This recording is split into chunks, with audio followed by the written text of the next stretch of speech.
अस्सलाम वालेकुम, good morning, welcome to Zameer बेट फार्म पाकिस्तान। हमारी इसहाक पराचा भाई पेशावर में, उसके पास ऑलरेडी हमारे 2 ब्रांचेज़ हैं, न्यूजीलैंड वाइट का और अंगोरा का, और हमारे बड़े इन्वेस्टरों में से हैं। तो ये मज़ीद उसको हमने जॉइंट अंगोरा का स्टॉक दिया है। इसमें 8 ब्रीडर फीमेलें हैं वाइट, सारे एक्टिव एंड हेल्दी हैं, ये आप देख सकते हैं।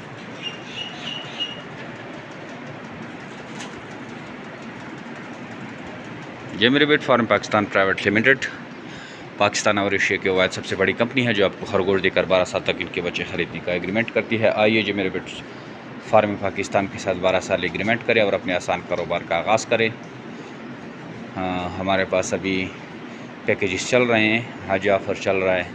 अंगोरा और न्यूजीलैंड वाइट, न्यूजीलैंड कलर, कट्टो, बच्चों सब पे चल रहे हैं। इस पैकेजेस से भरपूर फ़ायदा उठाएँ क्योंकि ये महदूद मुद्दत के लिए हैं, उसके बाद ये ख़त्म हो जाएंगे और जानवर जो हमारे रेट हैं उसी पे फिर सेल होंगे।